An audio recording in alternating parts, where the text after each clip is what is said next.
My husband's therapist told him to be honest, so he confessed to a 5-year affair with our son's teacher. Hi everyone.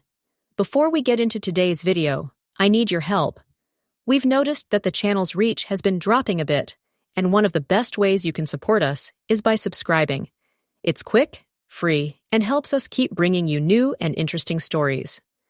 Your support means the world to us, and together, we can grow this channel.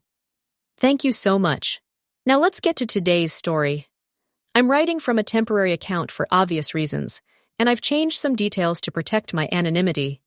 The chicken was getting cold on our plates. Our son Oliver was upstairs doing homework. The evening light was fading through the kitchen windows, casting long shadows across the table, where my husband sat across from me, looking more peaceful than he had in months. My therapist says I need to be completely honest, Marcus said, cutting his chicken with careful precision. She says honesty is the foundation of healing. I smiled, relieved. For 6 months, Marcus had been seeing Dr. Sarah Chen for what he called burnout and anxiety. I'd been supportive, even encouraged it. He worked long hours at the marketing firm, traveled frequently, carried stress in his shoulders that no amount of massage could release. Therapy seemed like a healthy step. That's good, I said. I'm glad it's helping. He set down his fork, looked at me with eyes that were calm, almost clinical, like he was about to deliver a weather report. I've been having an affair for 5 years, with Ms. Reeves, Oliver's teacher. The words hung in the air like smoke. I heard them. I understood each individual word, but together they made no sense. My brain refused to process them into meaning. What? I've been sleeping with Amanda Reeves since Oliver was in 1st grade. She and I have been together for 5 years. Dr. Chen says I need to tell you the truth if we're going to move forward as a family. My fork clattered onto my plate. The sound seemed to come from very far away.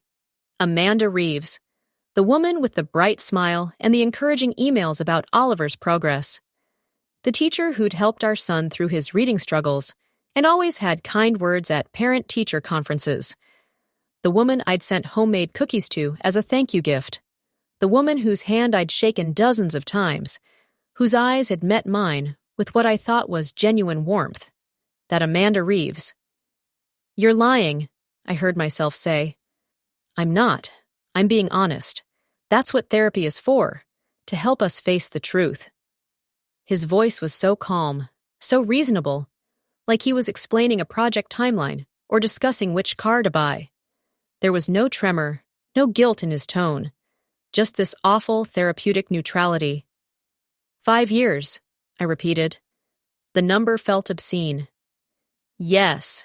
It started at the fall festival when Oliver was in 1st grade. We talked by the pumpkin painting station. She was funny and understood my frustrations. We started texting, then meeting for coffee, then more. I stood up. My legs were shaking, but they held me. Get out. Babe, please. Dr. Chen says we need to talk through this.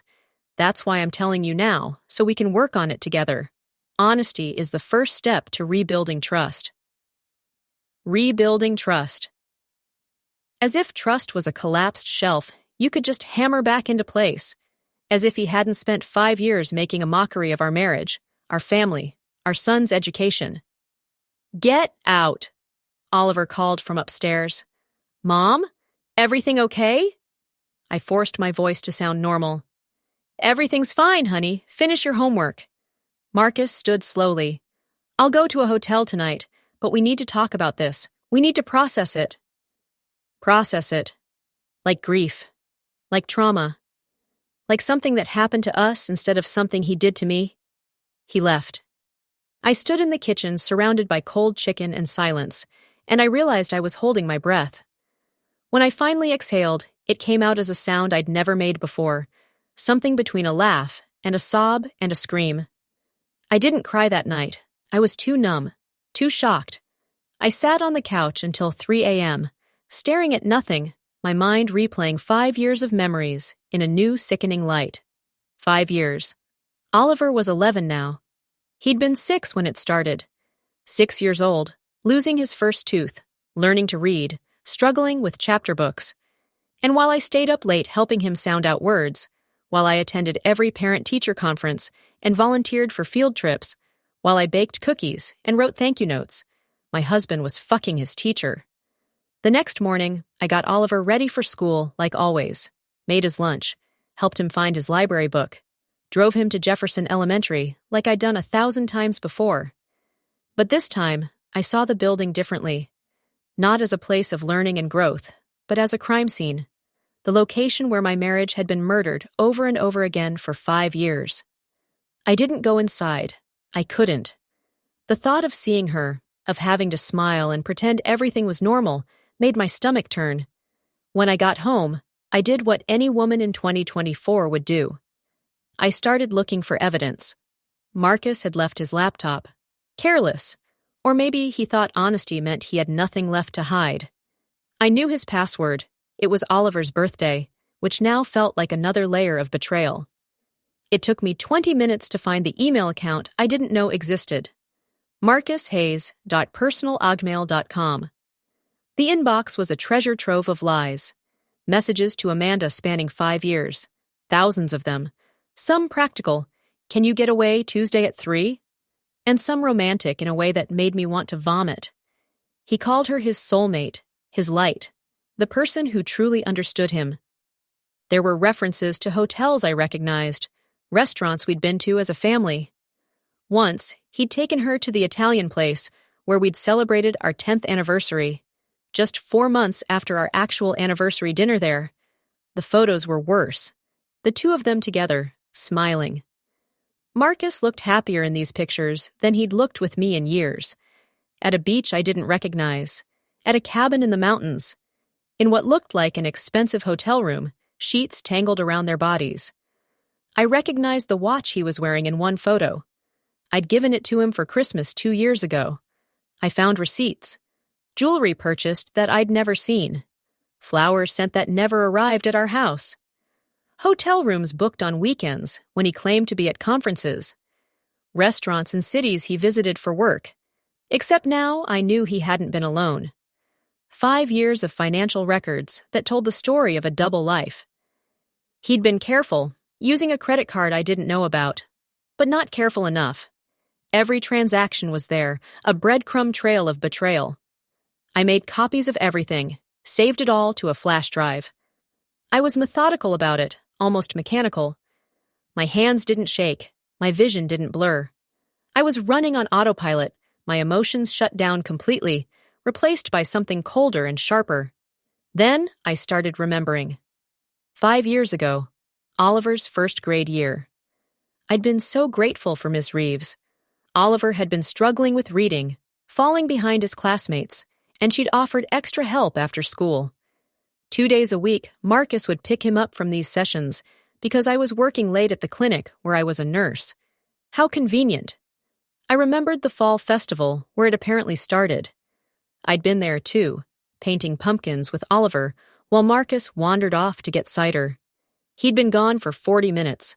When he came back, he seemed energized, more present than he'd been in weeks. I'd thought the festival was good for him, a break from work stress. He'd been falling in love with our son's teacher, the parent-teacher conferences. Twice a year, every year, sitting across from Amanda Reeves while she praised Oliver's progress. She'd always been so warm with me, so complimentary. You're doing an amazing job with him. He's lucky to have such involved parents. Such involved parents. I wanted to laugh, or scream, or both. Had they made eye contact during those conferences? Shared secret smiles while I was focused on Oliver's progress report? Had she been wearing jewelry he bought her? Had they met up afterwards to laugh about how clueless I was? The school events, every single one for 5 years. Field day, the holiday concert, the science fair, the spring carnival, all of it contaminated now. Every memory rewritten with this new knowledge that while I was being a good mother, my husband was being a terrible man. The lies were everywhere once I started looking. Business trips that lasted a day longer than necessary. Late nights at the office that I'd accepted without question. The time he went golfing with clients every other Saturday morning for months. All of it false. All of it her.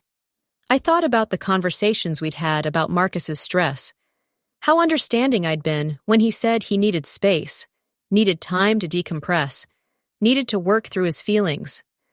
I'd given him that space. I'd been patient and supportive and loving. I'd been a fool. The most sickening part was how normal it had all seemed. We'd had sex regularly, if not passionately. We'd gone on date nights. We'd taken family vacations. We'd celebrated anniversaries and birthdays. We'd made plans for the future. Oliver's education, our retirement, maybe moving to a bigger house. All of it had been real to me and performance to him. Marcus called that afternoon. I didn't answer. He called again. And again. Finally, he texted, "We need to talk, Dr. Chen says communication is essential." I texted back, "Tell Dr. Chen she gave terrible advice." My phone rang immediately. This time I answered. "You're angry," Marcus said. "I understand, but Dr. Chen says anger is part of the process. Stop telling me what your therapist says. Stop using therapy as an excuse for destroying our marriage." "I'm not making excuses. I'm trying to be honest. That's what's important now, moving forward with truth." "You want truth? Here's truth. You're a liar and a cheater and a coward. You used therapy as permission to blow up our lives. You're not being brave by confessing. You're being selfish." Silence on the other end. Then, "I still love you. That's why I told you. Because I want us to work through this." I laughed. Actually laughed. "You love me? You've been fucking another woman for 5 years. You've been lying to me every single day. You've made me look like a fool in front of our son's teacher. That's not love, Marcus. That's cruelty. It's complicated. No, it's simple. You betrayed me. You chose to betray me every single day for 5 years. There's nothing complicated about that." I hung up. My hands were shaking now, rage finally breaking through the numbness. That evening, after Oliver was in bed, I sat down with my laptop and started researching. Divorce attorneys, custody law, property division. I made notes, organized information, built a strategy. I also looked up Dr. Sarah Chen. I found her practice website, read her credentials, her therapeutic philosophy. She specialized in anxiety and depression, helping people find authenticity and emotional wellness. I wondered if she knew about the affair. Had Marcus told her? Had she really advised him to confess?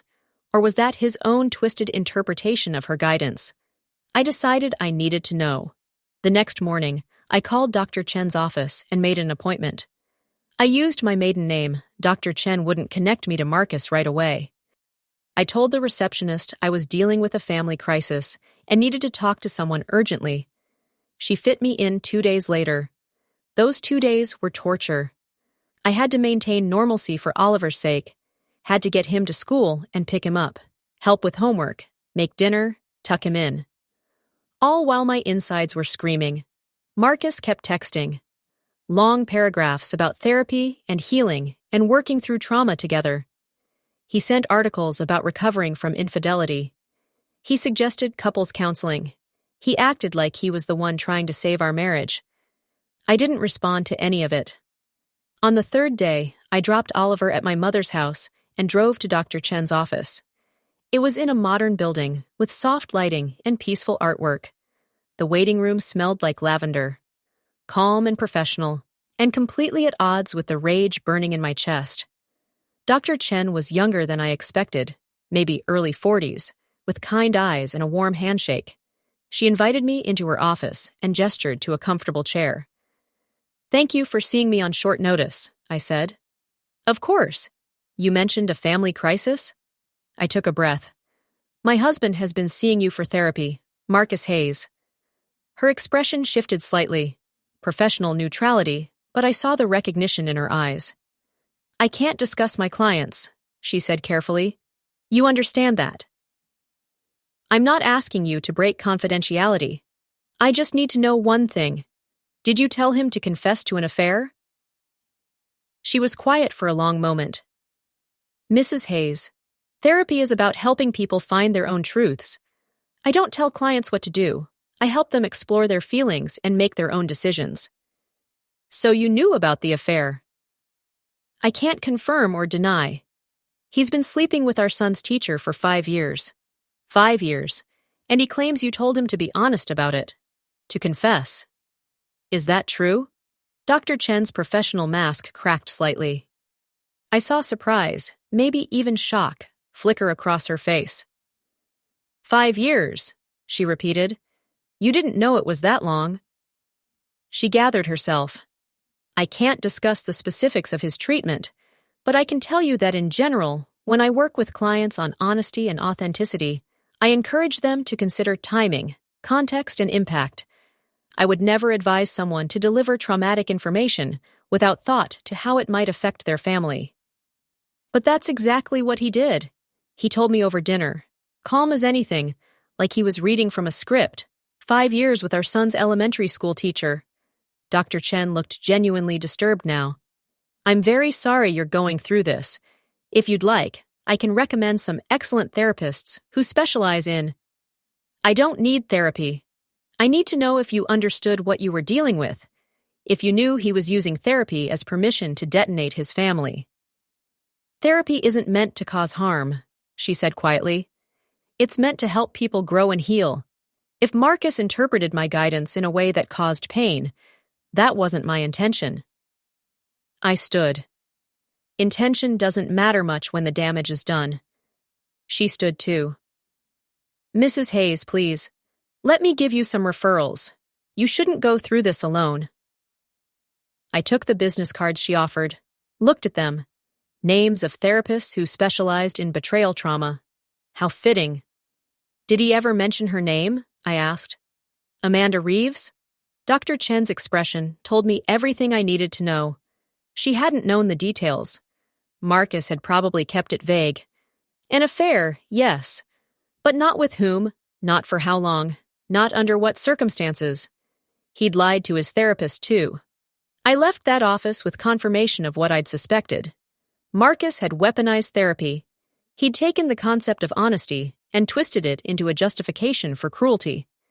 He'd found a way to make his confession seem noble instead of devastating. That night, I made a decision. I wasn't going to be the victim in this story. I wasn't going to be the fool who got blindsided and broken. I was going to take control. First, I hired a lawyer, the best divorce attorney in the city, a woman named Patricia Moreno, who had a reputation for ruthlessness. I brought her the flash drive with all my evidence. She reviewed it with raised eyebrows. This is very thorough. I'm a nurse. I'm good at documentation. The affair with your son's teacher is going to work strongly in your favor, especially if we can show it impacted Oliver's education or emotional well-being. How? Think about it. Your husband had a 5-year sexual relationship with someone in a position of power over your child. That's not just adultery. That's a massive ethical violation. We can use it to establish his poor judgment as a parent. I hadn't thought of it that way. But she was right. Oliver's teacher. Someone who had access to our son, who knew intimate details about our family, who had graded his work and influenced his education while sleeping with his father. It was grotesque. I want full custody, I said. We'll push for that. With this evidence, we have a strong case. Next, I needed to deal with Amanda Reeves. I couldn't have her teaching Oliver anymore. That was non-negotiable. But more than that, I wanted her held accountable. I made an appointment with the principal of Jefferson Elementary, Ronald Morton. He was in his late 50s, had been principal for 15 years, and took pride in running a tight ship. I walked into his office with a folder full of evidence. Mrs. Hayes, what can I do for you? He asked. I sat down, placed the folder on his desk. I need to report a serious ethical violation involving one of your teachers. His expression turned concerned. What kind of violation? Ms. Reeves has been having a sexual relationship with my husband for 5 years, since Oliver was in 1st grade. The color drained from his face. That's a very serious allegation. It's not an allegation, it's a fact. I opened the folder, showed him printed emails, text messages, photos, receipts from hotels during school hours. She's been conducting an affair with a parent while teaching his child, while having access to confidential information about our family, while communicating with me about Oliver's progress. He looked through the evidence with growing horror. Does Oliver know? Not yet, and I want him removed from her classroom immediately. Of course, we can move him to Mrs. Patel's class. I'll handle it today. I also want her fired. He hesitated. I understand you're upset. This isn't about being upset. This is about a teacher who engaged in a sexual relationship with a parent while teaching his child. That's a massive conflict of interest and ethical violation. She needs to be removed. I'll need to speak with the school board, conduct an investigation. Then conduct one. I have 5 years of evidence. I'm happy to provide all of it. He nodded slowly. I'm very sorry this happened to your family, Mrs. Hayes. I stood. So am I, Mr. Morton. So am I. Oliver was confused about the classroom change. I told him it was because Mrs. Patel specialized in advanced reading and would be better for his development. He accepted it without much question. I didn't tell him the truth, not yet, maybe not ever. Why burden him with the knowledge that his father and teacher had betrayed our family?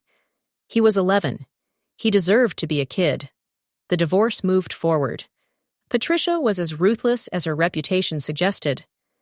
We filed on grounds of adultery with extensive documentation. We requested full custody with supervised visitation. We demanded the house, majority of assets, and child support. Marcus fought back, but weakly. His lawyer kept trying to negotiate, to find middle ground. But there was no middle ground between betrayal and loyalty. The school board investigation moved forward too. Amanda Reeves was placed on administrative leave. I heard through the parent grapevine that she'd hired a lawyer, that she was claiming the relationship had started after Oliver left her class. But I had emails proving otherwise. Messages from when Oliver was still in first grade, still sitting in her classroom, still under her authority. The school board meeting where they discussed her case was public. I attended, sat in the back, and watched as they reviewed the evidence. Watched as Amanda stood before them, crying, claiming she'd made a mistake but shouldn't lose her career over it. This wasn't just an affair, one board member said. This was a violation of trust. You had access to this family's private information. You taught their child while conducting a sexual relationship with his father. That's not just inappropriate, it's predatory. She was fired, unanimously. Her teaching license was also under review by the state board. I felt no satisfaction watching her cry. No triumph.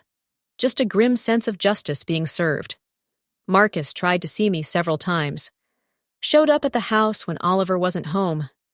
I refused to let him in. One time, he stood on the porch and said through the door, "This isn't what I wanted. Dr. Chen said honesty would help us heal." "You don't get to blame your therapist for your choices," I called back. "You chose to cheat. You chose to lie.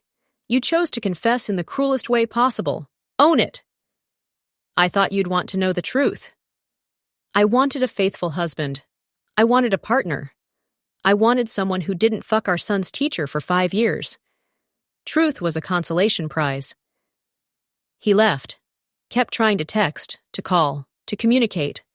I responded only through my lawyer. The months that followed were strange. I was grieving and furious and numb all at once. I'd wake up angry and go to bed exhausted. I cried in the shower where Oliver couldn't hear. I drove past the school and felt sick. I looked at photos from the past 5 years and wondered which version of Marcus I'd actually been married to. But I also felt something else. Something unexpected. Relief. Because now I knew. Now I wasn't living in a lie. Now I could make decisions based on reality instead of the fantasy Marcus had created. I started therapy myself. Not with Dr. Chen, obviously, but with one of the referrals she'd given me. A woman named Dr. Ross, who specialized in betrayal trauma. She helped me understand that none of this was my fault. that I'd been a good wife, a good mother, a good person, that Marcus's choices were about his own character, not my inadequacy. She also helped me see that I was stronger than I thought, that surviving this kind of betrayal required incredible resilience. The divorce was finalized 8 months after Marcus's confession. I got the house, full custody, generous child support, and spousal support. Marcus got every other weekend with Oliver, and the knowledge that he'd destroyed his family for an affair that hadn't even survived the revelation. Because that was the ironic part. Amanda and Marcus didn't last.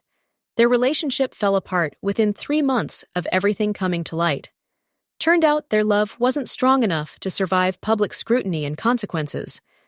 Marcus tried to apologize once it was all over, sent me a long email about how he'd made terrible mistakes, how he'd mishandled everything, how he wished he could go back and do it differently.